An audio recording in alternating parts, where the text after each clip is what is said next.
Guys, so oops, this week's gonna be a little bit different. Down here in the RC basement this weekend because I don't have the motivation yet to go back out to the garage, and I'm trying filming on something new. I now have a GoPro. My wonderful sister, brother-in-law, and mother all went together for Christmas and bought me a GoPro. So this is gonna be the first video shot on it, and when you guys watch it, thank you.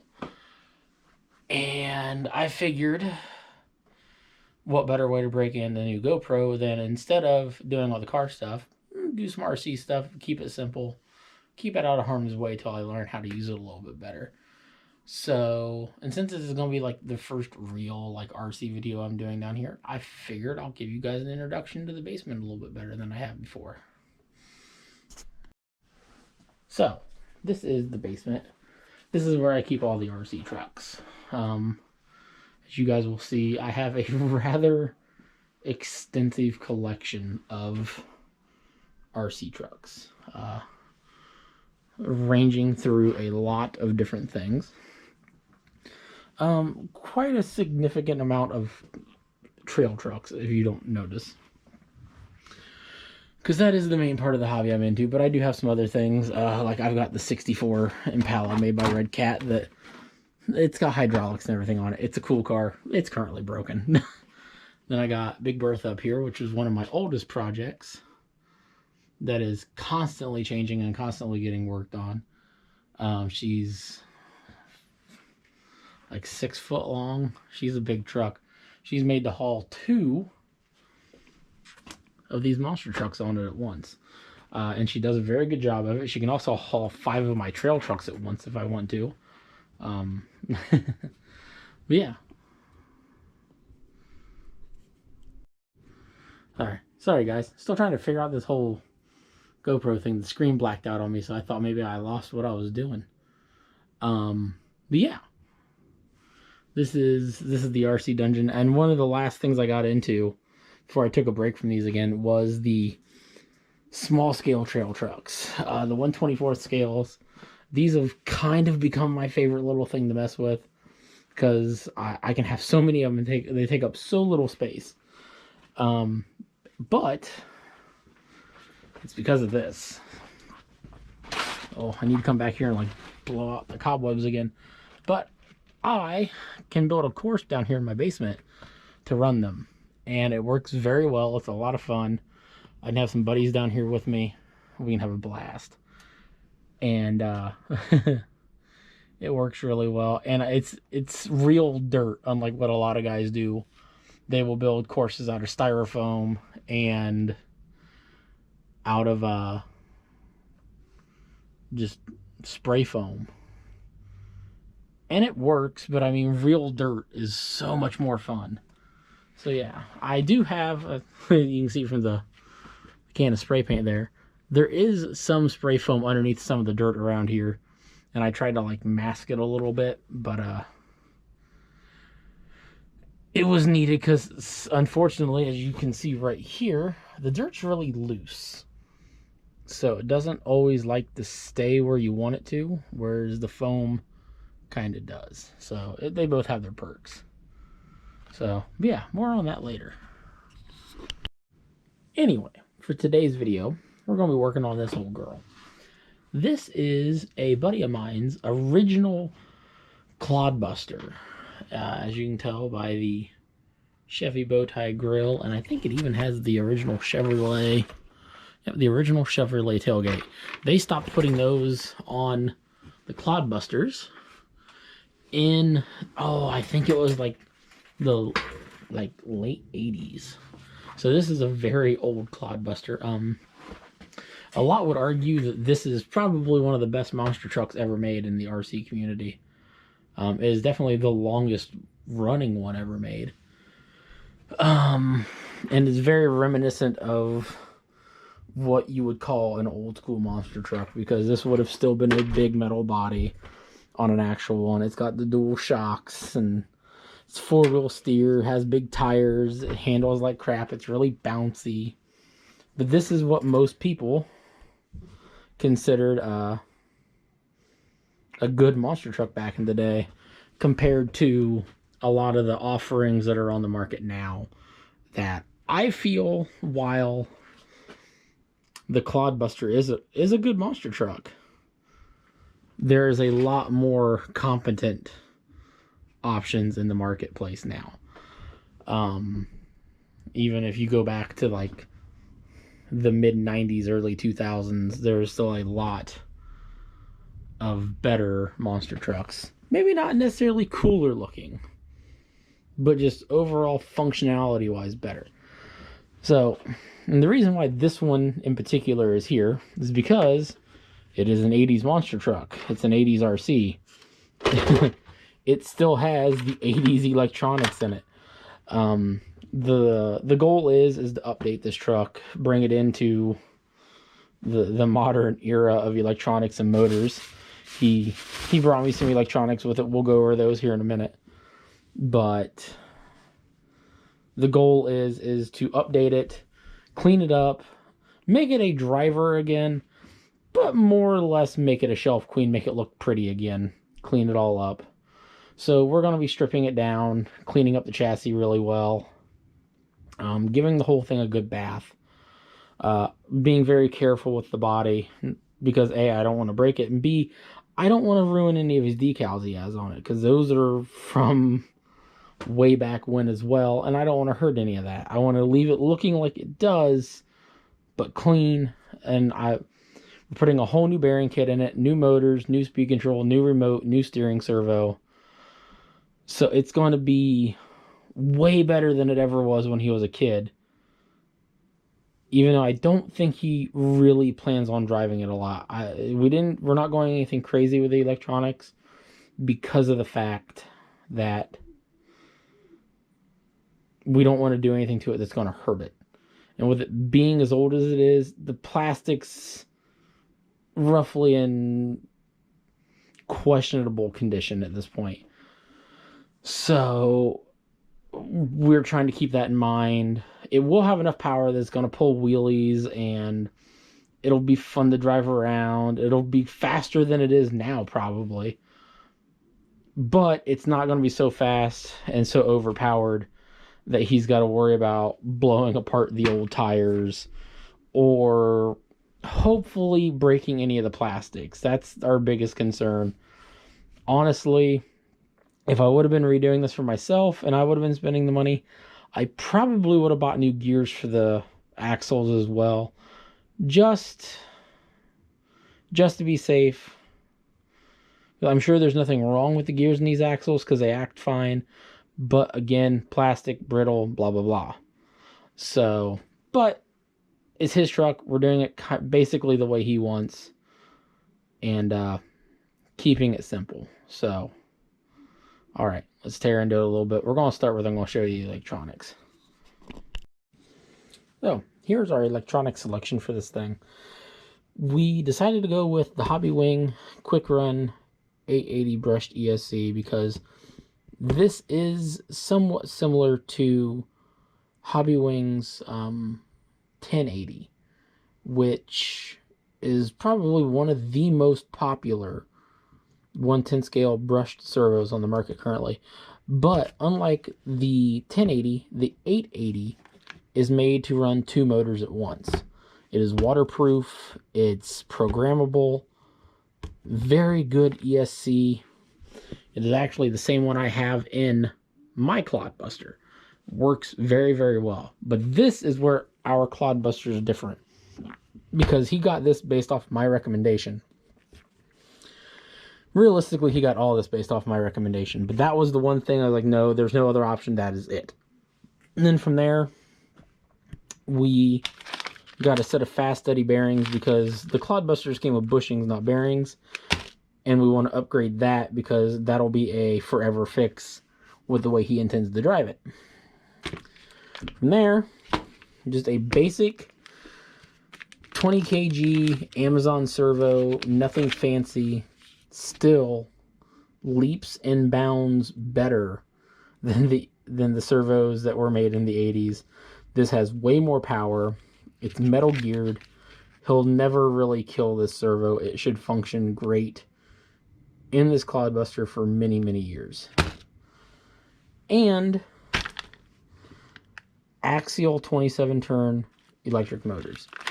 We went with these over a lot of the other options because of the fact that these are easy to come by. They are a similar turn rating to what's already in it, so they're going to power it just about the same. And at the end of the day, they're cheap and they work well. They hold up really well. So again, for what he's doing with this truck, these motors will probably never die. And they are designed, even though brushed engines have been around forever, these are designed in the era of the LiPo battery. So these will actually hold up to a LiPo battery versus what is in it.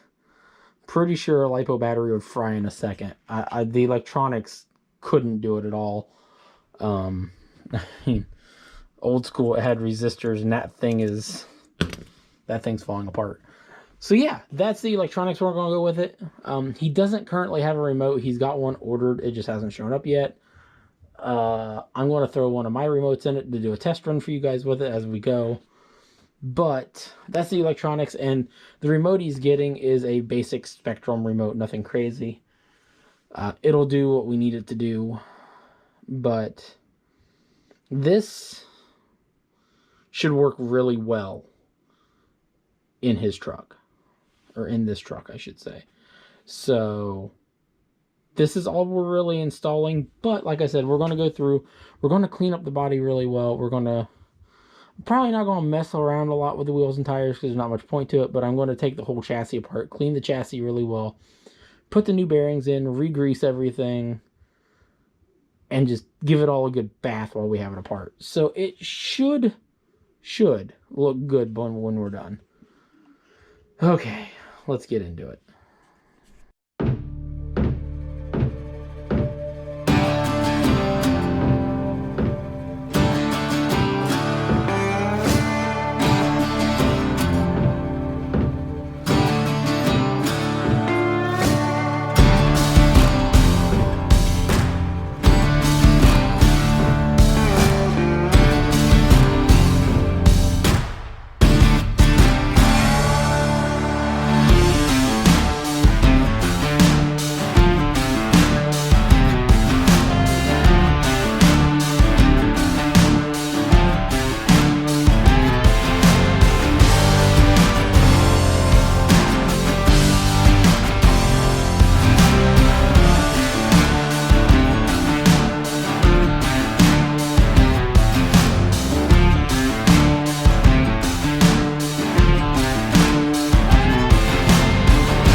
Alright, and with that, we have the Clod tore down to its base components.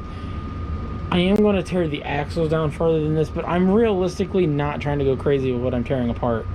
Mostly because, like I said earlier, this is some older plastic, and I don't want to damage it. So I don't want to go crazy with some things and tear them down further. Like, I started to try to pull one of these off and it just didn't seem like it was going to like it, so I just stopped. I don't want to cause any damage to it. I don't have to replace a bunch of parts. That being said, as you've seen, I was messaging my buddy Ryan because I found out very quickly steering servo arm is broken. So I need a new one of them, and he is my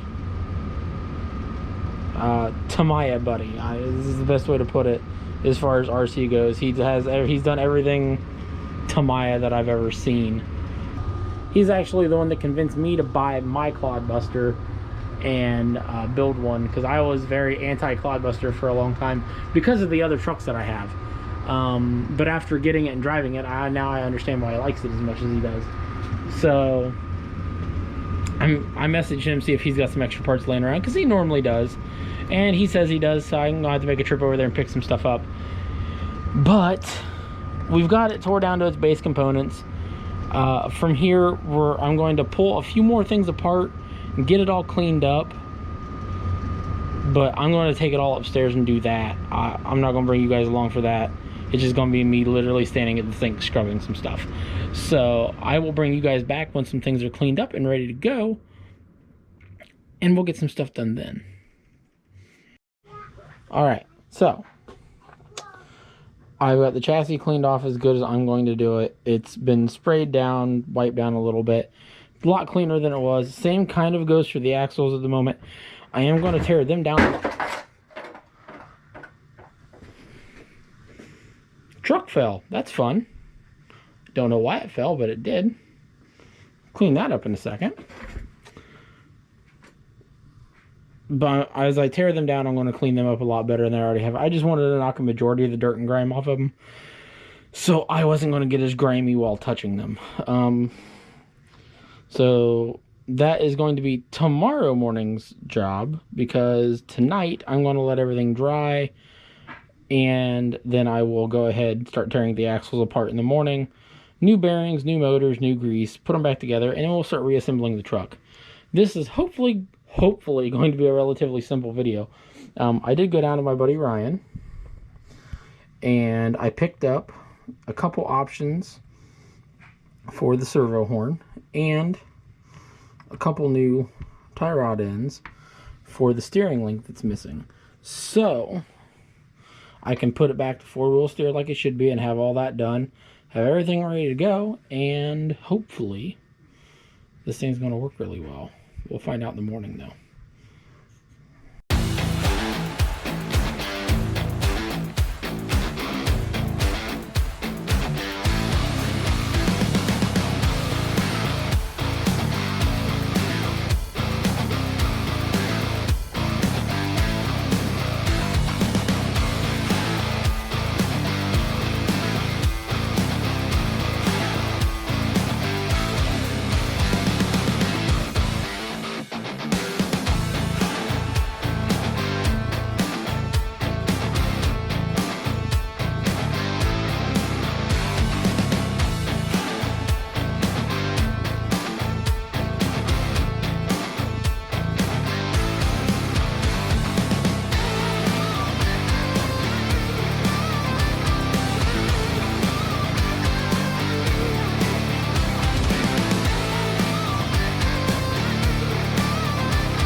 as you can see now, we got the axle broke down into its main, all of its little components. So from here, the goal is going to be is to go through the bearing kit here, find all the correct bearings, put everything in it, re-grease the axle and put it back together. But I think before I do that, I'm going to take these bits upstairs, clean them out, wash them off. Same with these. I'm going to go ahead and pull some more parts off of these, take them up and wash them off. And then I'll come back down, start greasing everything, putting it back together. I'm going to do this one on camera. I probably won't do the other one on camera. I'll probably just knock it out and get it done and then show you guys me putting the truck back together. But this is what the inside of a clodbuster axle looks like. It is what was referred to as motor on axle, or MOA back in the day. It used to be the way they did a lot of things until solid axle got really popular.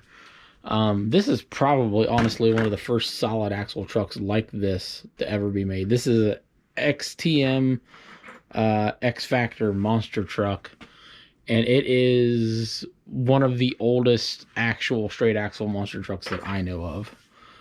That's not saying there isn't others, because I think the Kyosho, the original Kyosho Mad Force, might predate this, and it had straight axles as well, but I'm not 100% sure. Yeah, this is what everything has went to since the clodbuster. But the cool part is the clodbuster, the way they did it, it's 4-wheel steer with only one servo. So versus these, you need 2 servos, a bunch of other stuff, and it's just kind of not worth all the effort. But yeah, all right, back to this.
Alright, here is our complete rebuilt front axle. New bearings, new motor, everything's ready to go, some new grease thrown into it.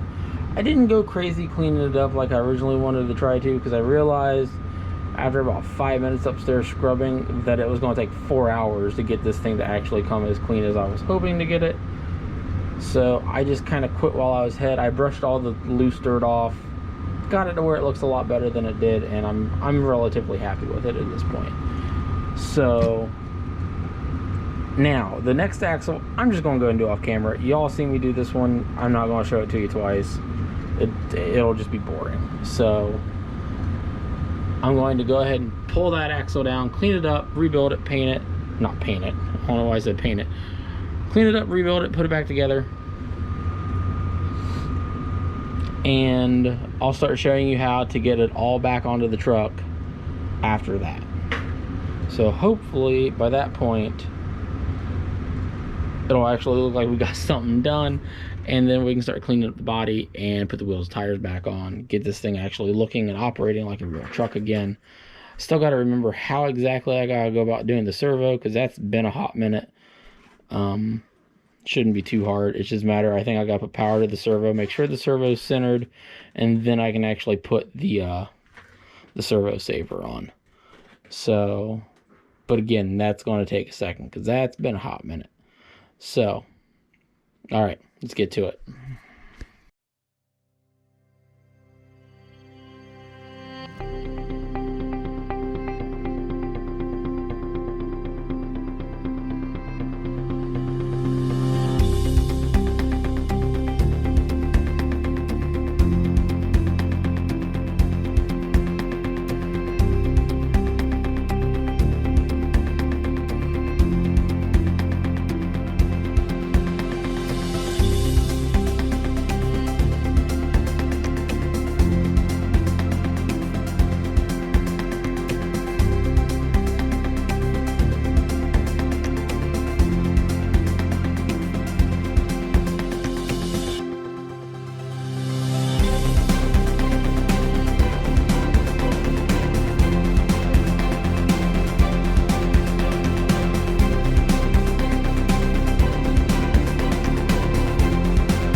All right, so we are now back to a full rolling chassis again with new motors and a new servo. Off camera, like I told you, I rebuilt the other axle. At this point, right, like I can't tell you if that was front or rear. I think it was what is now the front axle. Got the steering and everything hooked back up. The little itty bitty bit of suspension travel it has seems to be working. Now the next thing we need to do is get the old mechanical speed control off of here.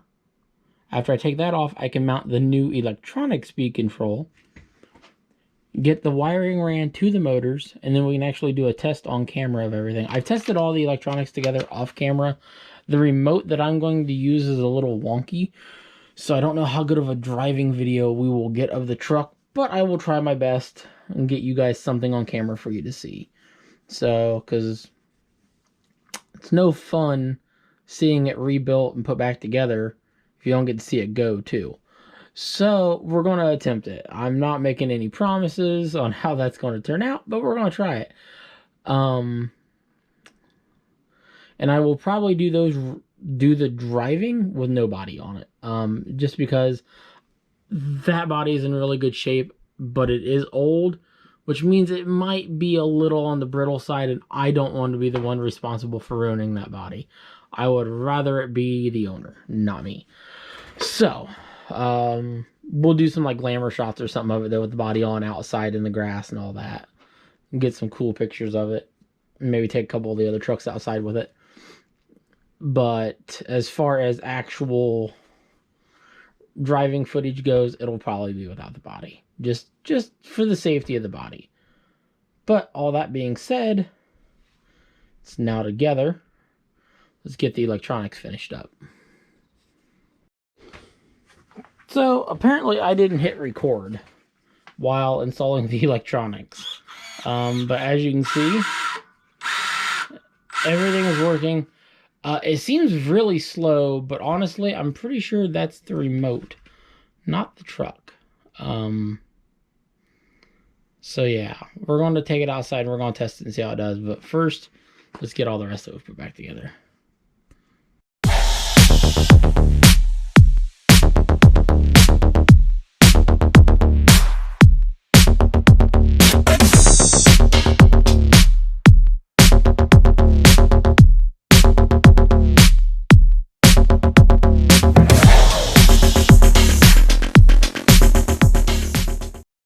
Oh, there we go, boys and girls. She runs, she drives. It's not perfect, it needs a little tweaking, but I can't really do any of that tweaking until I have the proper remote for it, because if I do it now, I'm just gonna swap remotes in it and probably have to do it again later. So, leaving it the way it is for the minute. But overall, she looks good, she's good to go, everything's working again. Got a couple other small things I'm gonna have him get for it, but there's nothing crazy. It's like a battery retainer, stuff like that. But overall, that is the complete truck, and this is my first complete video filmed with my GoPro. I'm kind of excited about that. I can't wait to get to editing this, because this is going to be fun. Totally different stuff than I'm used to. This is cool. But yeah, I hope you guys enjoyed this. And as always, guys, remember, it's about the adventure, not the destination. Get out and work on some stuff. Really hope you guys enjoyed this. Filming with the GoPro has been really weird. I like it, but it's different. I got a lot more to learn with it, and it's very odd not being able to see what I'm recording as I'm recording it, which is what I can do with my phone. So we'll see how this turns out. Hopefully it's good. See you guys next time.